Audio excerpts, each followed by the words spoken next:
Good afternoon, everybody. Thank you for coming to the Business Society meeting. We have Josh Gear from Wiley, and he's going to speak about opportunity in sales. I just wanted to add one thing for you all. I was a former executive at the bank. I was the chief financial officer of the mortgage division of Roslyn Mortgage in 1998. And sales people traditionally are the highest earners in corporations. So this is an opportunity for you. It's basically, as an accountant, we call it a variable cost. And I love having salespeople on staff because if they don't bring in sales, they don't get paid. But if they bring in a lot of sales, that means the company, guess what? It's making a lot of money. So anyway, without further ado, Josh Gear. Thanks, Josh. Thank you, everyone, for having me here today. As the professor said, I'm going to touch on just some things that we do in sales and publishing and how we interact with the industry. And please, throughout this, feel free to ask questions, interact. You really only get out of these what you put into them. So anything you want to know about sales careers, or I may not be your, I haven't ran any banks or anything, I'm not that good, but I'll be able to tell you a little bit more about, what we do, especially from a publishing perspective. So, like the professor said, I'm a digital learning consultant for John Wiley. Basically what that means is I manage a territory or support a territory in the Northeast for all digital and custom sales. So anything that you use for Wiley Plus, in our instance, or any other technology systems is what I'm responsible for. In order to get here, I didn't think when I was going to school I was going to end up in publishing. Not a whole lot of people start off with that course track or even know that it exists. So it's quite a unique and ultimately a rewarding opportunity at the end. I went to school at Temple University. I majored in business and finance. I came out in 2008, which if anybody knows banking or anything, that was not the good time to have a finance degree. So I ended up starting in medical device sales, which is a great additional opportunity if you're looking to go out in sales. Most sales careers, all they ask for you to do is be engaged, a people person, and the ability to go out and sell your product. You want to be a product expert and be able to communicate that well with other people. I did device sales for a little and then had the opportunity to come into publishing. I started with a competitor of ours at McGraw-Hill. I'm sure many use their other text also. And in publishing industry, everybody kind of knows each other, and we'll talk about this a little later, but it leads to networking, which is a great opportunity for you to talk to your competitors, any people that you meet in business. It's always great to make a good and lasting impression with them. You never know where that will come back and pay dividends for you. I ended up meeting my current manager at a chemistry conference in Baltimore, and she had an opportunity a couple years later at Wiley and called me, remembered that I made a good impression, and I was able to get an interview and ultimately get this position. Publishing's a pretty, like I said, unique industry, and I guess many people don't exactly know what we do other than we're the ones that come around the first day of class, tell you about your book, and that's probably the last time you'll see from us. I promise you we're working the rest of the year. There's a lot more going on behind the scenes than just telling you how your technology works on the first day. Our responsibilities are to partner with your professor, particularly in regards to the digital technology that you use, and explain the product that we have. There's a multitude of different accounting books, but ultimately we differentiate ourselves from our support and the integrity that comes from our company. John Wiley has been around for over 200 years. We're still family owned, so that's very unique in this industry when everybody's changing hands, and it happens with all big business, but we've managed to stay family owned and really stick to our core values in that aspect.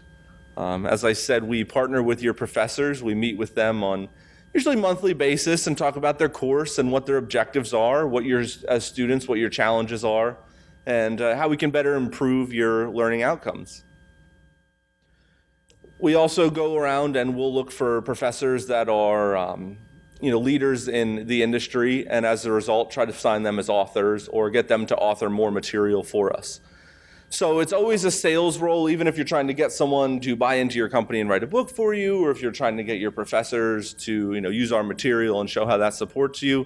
But ultimately, it all comes down to the communication you have with people throughout a daily basis. We'll probably see 30 or 40 professors a day, And it's just important for us to be able to ask them the right questions in order to invoke answers that will, tell us more about what they're doing.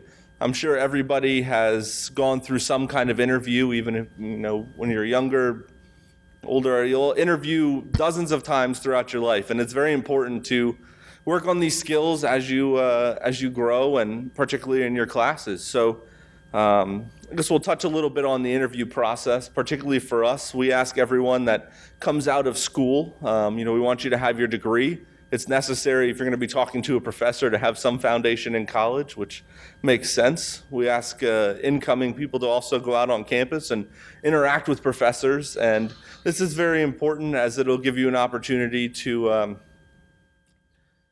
you really get to see what it's like, what a professor goes through, what reps go through. And throughout this whole process, you're being evaluated on your ability to communicate and market your life experience. Whenever you have the chance to, attend a speech like this, or if you have a seminar or conference you can go to through your class, internship opportunities come up as you're almost done with your schooling. I encourage everyone to take advantage of those. It's something that just adds to your life experience. And whenever you go through interview process, they're going to be asking you, tell me about a time where something happened, or where you had to explain yourself to a customer, or you've had to convince someone of something you believed in even though they disagreed. And all these life experiences will add up to an opportunity for you to share stories. And ultimately, your interview process and networking abilities all come down to storytelling. If anyone ever asks you to tell your story, please always jump on that opportunity. So, I don't know, I'm going to pick on someone because you were brave enough to sit up front, but what's your story? How did you get to this classroom? Sure, what made you come to this school? What are your ambitions? Oh, no, I was applying for a sales job. It was just one of those things. Okay. And how about for you? Why are you in this class today? For extra credit. Very good. So in here, I guess everybody's a mix of accounting and business. Does anybody have, dreams or know where they're going? Anybody want to do sales when they get out of a career? Great. You're all hired. Even better. So, ultimately, in situations like this, you look at this as an opportunity where you can engage. You can talk to someone. I don't have as much experience as some others will, but, feel free to ask questions. And this will really help you in other situations as you grow. Once you get jobs in, accounting or business or sales, you'll be in situations where you'll be in meetings like this, and your vice president of the company will be up there talking to you. And they'll call or ask for questions. Never pass up on an opportunity to raise your hand, stand out, and tell your story. It's always a good opportunity to talk about yourself. So I'd like to go back and hit a little bit more on networking, and this really plays into the digital role that we fulfill, and I guess digital in society as a whole. Anytime you have the opportunity to meet with new people, you have a speaker like myself coming in. I'm sure your professor has other people in industry that you have the opportunity to engage with. It's great to start networking early. We have a great opportunity in our generation for tools like LinkedIn, even as crazy as Facebook and Twitter and all these other opportunities. There's a wealth of knowledge that's always coming and going.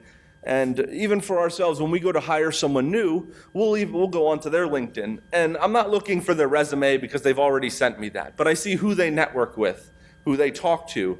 And it's a great way to show that you have the ability to reach out of industry or out of your comfort zone and really talk to people that you might not normally talk to, or might sometime down the road, have a job position or an opportunity. So these are great things that you should take advantage of, great tools, and ultimately they'll help you be successful once you come out of school and you are looking for a job. Does anybody have any internships or opportunities that they're going into or coming out of school? We do offer internships. Thank you. That's a great segue. See? Perfect. Thank you. Wiley offers internships during their summer program. We're located right across the city and river in Hoboken, so a quick train ride over. We offer the opportunity to work with both our editorial and marketing teams, as well as support the sales organization. You get great exposure to what it's like to work with professors who have worked for 30 years in, we'll say, chemistry or accounting. And these are really the leaders of the industry, and you'll get exposure to communicating with them, asking them questions about what they do, how they were successful. It's great exposure for you and an opportunity to really get out and meet new people. We also have student partner programs, which are more local to your campus. So if you're in a course that you use a Wiley textbook and you feel that you're comfortable with the online learning system, I'll leave my card for anyone who's interested after. We offer partner programs where you can actually work on campus as a representative for Wiley. You'll learn to support other students in questions. It's just another great opportunity where you can network. It's something you can put on your resume. And I'm sure you'll gather from the theme that I'm very big on networking. It's how I've got to where I am today. It just always talking and asking and trying to learn more works well for you. So anybody ready to go work in publishing yet? I got a little more selling to do. That's okay. Sure. What qualifications do you need for that internship, the marketing thing? You just need to be enrolled in a course such as business or accounting. Apply for the internship program as long as you're enrolled as a student. That's all the requirements are. I'll leave you my card. You can gladly reach out after. Are you only offered during summertime or right now? So we typically run the internship programs during the summer, and then we would move you into like a student partner program during the semester. So you'd work in the office during the summer and then on campus during the school year. Does anybody have any questions about publishing? Yeah, sure. Sure.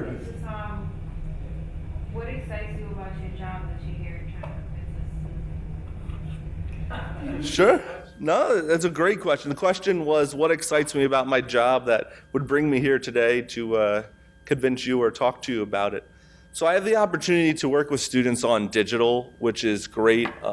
I know when my parents went to school, they got a textbook and questions, and if they didn't know the answer, they had to try to cram into the office hours, which were an hour or two a week. Didn't always fit into the schedule. So now we offer these new robust tools, which say you're doing your homework at 2 a.m. like I always did, and waited till the last minute. I get to a problem, I'm stuck. Well, now we've engineered systems that help you walk through this problem and remediate you on your work. So at the end of the day, we're partnering with your professors to get you solutions that are helping you be more successful. Ultimately, if you don't get through your course and pass and retain the information, all you did was go to class for a day, and there's not really much to take home from that. So I find my job rewarding because I can help students increase their success rate in classes. So ultimately, that's what we're doing in publishing. We're not out just selling books and trying to get over on students. It's really finding the solutions that get students through their classes more successfully. Other questions? What is your daily routine like for your job? Sure. So I cover a whole region of 8 reps. So my routine always involves 4 days out of the week, I'll be partnering with reps on campus. And ultimately we'll be going to big sections that are using our book or hopefully using our text soon. And partner with our reps and help them be more successful, or doing talks like this, or trainings for professors and students so that they better understand how to use the technology. It's really trying to get them. We have reps on each campus that will work on the micro level, so they'll work on individual accounts and departments. My position is more macro focused, so taking the whole district and seeing where opportunities are, how to best leverage them, and where we can be most successful and help. I know more than just 2 people have great questions. Come out of your shell, feel comfortable, ask questions. It's real low-key environment. Sure. You're in the digital, you're focused on digital. I'm curious, as a survey of the students here today, how many students use digital versus the hard textbook? And maybe this is something Josh already knows. Sure. How about a show of hands who uses a digital textbook? Can we say both? Sure. But I'm just curious if you heard of one. Let's go with just digital for now. Well, just to answer his question. Yeah, if you use just a digital textbook. So we have, maybe 15, 20%, not too many. and how many use just the text? Okay, now is it if I can ask you, is it a comfort level with using a digital textbook? Do you feel more comfortable with a print in front of you? What encourages you to use a digital book? Those of you that chose. Well, the thing about me, what encourages me to use a digital book is pretty much just in the convenience of having it, like in the iPad. Sure. I'm able just to scan through it. I can bookmark pages, also highlight, look up definitions, go on the internet, and simultaneously look at different things than opposed to a hard copy where also the weight, to travel, especially in New York City, it's pretty difficult. And then also if I don't know a word or if I don't know a solution, I have to go get something on some other device or ask another person to find out the information. It's just, That's a great point. it's pretty much why I choose that. Anyone else? Yeah. I won't ever have to worry about forgetting my textbook because I can just access it through my phone. Great point. They're accessible from a multitude of devices, which makes life easier. Plus, you don't have to lug it back and forth on train or car or however you get here, so certainly a perk. What about you print textbooks? What's keeping you from going to digital here? It's the way of the future. You're going to come out, you're going to get a job, and you're going to get your first day, and your professor or your boss is going to hand you an iPad and say, here's your tools to go work. No print books when you get to work anymore. So I know it's definitely a transition to go from, we've always learned how to print going into digital, but as you get out into the workforce, I mean, that's really what it is. You get a laptop, an iPad, an iPhone, sometimes all three. They beep 24 hours a day, and you're responsible for answering them. I'm sure you guys email your professors at all times. Same thing when you get to work, you'll have clients and customers who will email you at all times. And How did you get to where you're at? I mean, college and Sure. education and job. so I started in college at Temple University. I finished that, and I started working in medical device sales. I had a couple successful years and was able to prove myself, and knew a manager that worked at McGraw-Hill, so he brought me on as a sales rep in publishing. He sold me on the ability to help students and really enhance the learning experience, so I took advantage of that opportunity. And then after being at McGraw-Hill for a couple years and having successful years, I knew the manager at Wiley, and she was able to get me a promotion into this digital position. Ultimately, it comes down to, while you're at a company, make yourself known and vocal. I worked at a company with 1,000 employees, and it's easy to get lost in the mix there. So I was always raising my hand, getting involved, volunteering to do extra projects. I mean, congratulations! I know you got enticed with extra credit, but you all came here to learn a little extra. So I was always willing to take on a little more, and as a result of that, you'll move up fast.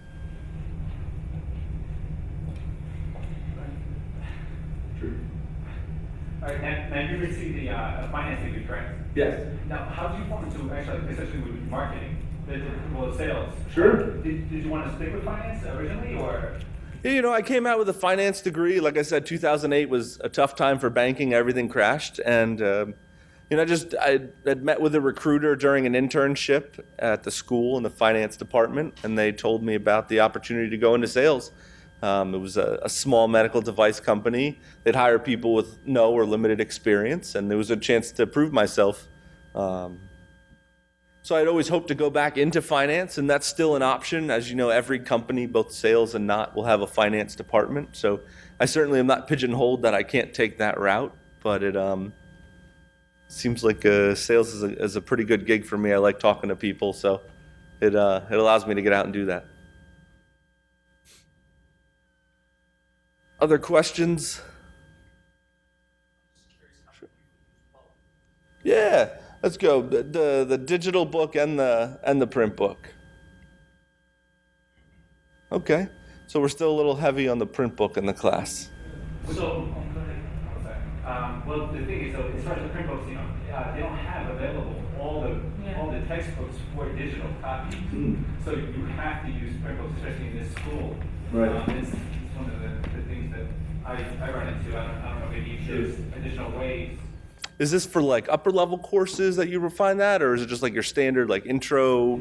It's a standard intro, of course. It's a mix of the both. Yeah. I definitely would say like even like an English course, a basic English course, I would need to use a printed textbook compared to the digital copy. There's nothing that they can use. Wouldn't want to slander English majors, but they're really stuck on their books, you know. But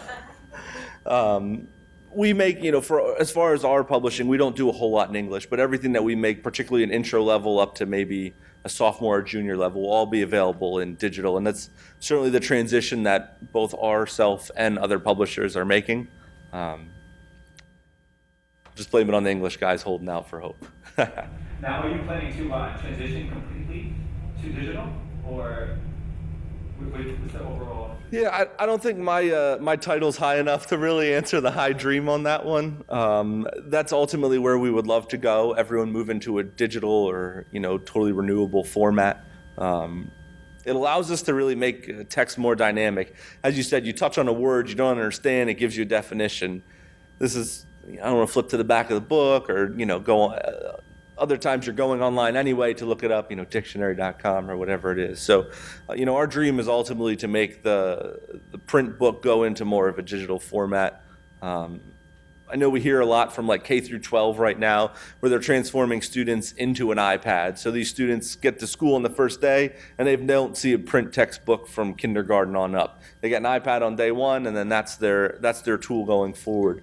So we see as these students go from K through 12 using an iPad, as they get into college, they're going to feel more comfortable or more at home in the iPad format or, you know, whatever the tablet format is. So. I think social media and everything, the whole media business, we had a presidential lecture series yesterday where it was discussed where media is going in that way, newspapers and everything, buy the print but get all the other access. So access is the answer. Sure. Well done. We also, I mean, you see the same thing with newspaper. I mean, you buy a subscription to, you know, whatever the local newspaper is, and it comes with access that are online. I mean, by the time my newspaper gets here tomorrow morning, I will have already read everything that happened today. So that knowledge is almost obsolete by that point. So it's definitely a generational shift to the knowledge of now as opposed to, you know, delayed information. The generation is all on the internet. My wife was in the car with 3 girls in the backseat and nobody said a word to each other. They were texting each other. And she heard the clicking and he said, "Oh, you girls are chatty back there." So nobody talks anymore. Yes, ma'am. I came in a little late, so excuse me if I'm repeating something. But I was wondering what you think about marketing online content. Sounds like it kind of relates to it. There is some content that people, do you think that you can charge for online content? Or is online all have to be free?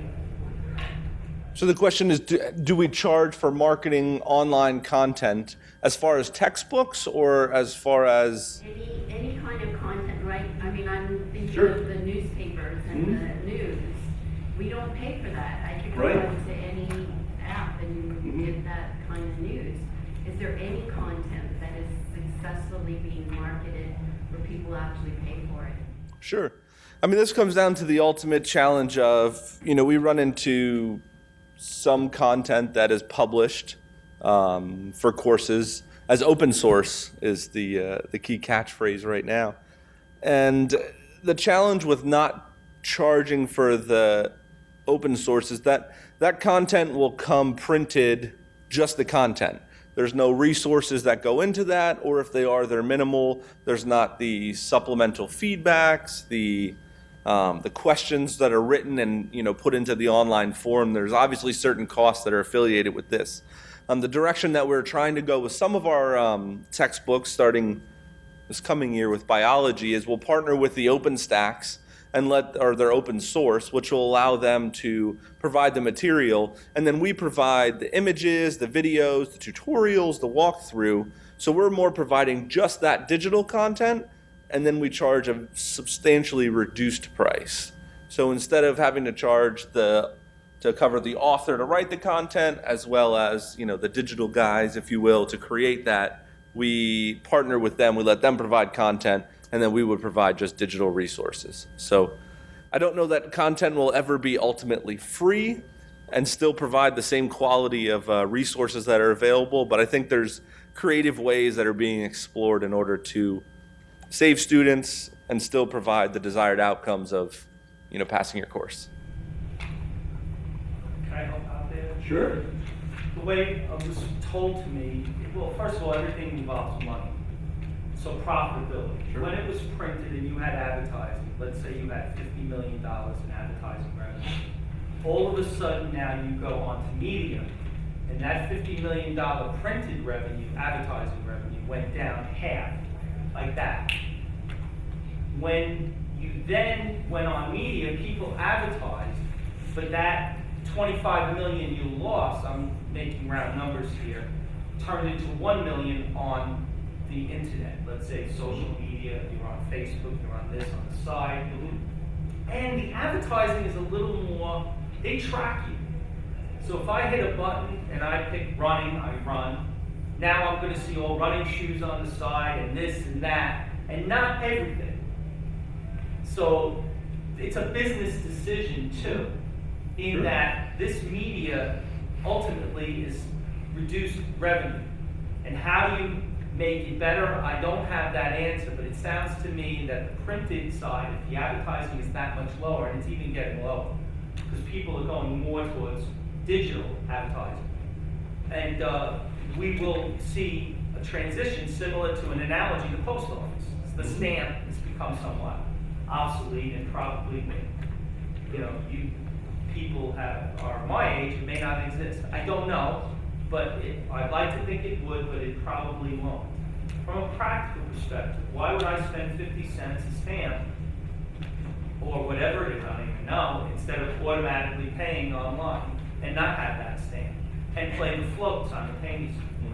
So, anyway, I don't think I answered it. It's going to be free. I know the New York Times feels that readership is critical to advertising. So I would want to hit. I think it's all about hits or likes. So the more likes and hits you get, they don't want to limit themselves. And furthermore, what I talked about in the advertising being very specific, you don't want to be pigeonholed, you use that word, sorry for taking it, but it's just saying, okay, the New York Times is liberal, but I'm not going to read the conservative paper. You also want to have everybody open-ended, and what's happening is they're focusing in on who you are and just giving you what you want to hear, which I don't think is good for the world. I think we all need to be open-minded, and that's what this college is about, being open-minded, and that's what your books are about. Sure. Wiley talks about not only accounting in generally accepted accounting principle for accountants. I'm sorry I focused on the business, but IFRS. If you use LIFO in the U.S., guess what? British Petroleum can't use what ExxonMobil's using. They cannot use LIFO. And you talk about that in the end of the chapters, the appendices. So we need open dialogue. So that also, I hope that answered part of it. By the way, Professor Bannon is a teacher and a player of honor that he came. Thank you. That brings up a couple of very good points. As we provide content, it's very important that we allow from different perspectives, and you have the ability to, read the material, interpret however you want. Going back to, clicks, ultimately our success for new products is rated in, click-through. This many students have clicked on or registered or engaged in that, and that goes into, our new technology of Orion, which is adaptive. And this really allows you to answer your questions, and it gives a customized learning path. So we know that you're not going to learn the same way that you're going to, and you understand concept A, but you don't get concept B, or vice versa. Maybe you understand all of them, and you don't need any of it. So this will allow the students to go through, start in the beginning.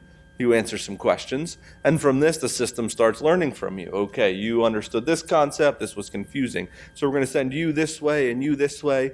And at the end, everybody's going to understand all of the concepts, but you need to learn a little more visual, but you want to hear it auditory. And everybody learns different. So we want to be able to bring all these perspectives into one system and get you all to understand the material, but also understand that you're going to have to learn it differently. So that's ultimately the direction that I guess publishing is going in, or I guess speaking from Wiley on an individual perspective. Other questions about publishing, sales? life. I guess no one here's a Red Sox fan, so we'll stick away from that. Sorry, guys. All right. No, well, thank you guys very much for your time. I appreciate your, engagement and help me on this one. So, thank you all. And if you have any questions, I'll leave cards for you after. Appreciate it.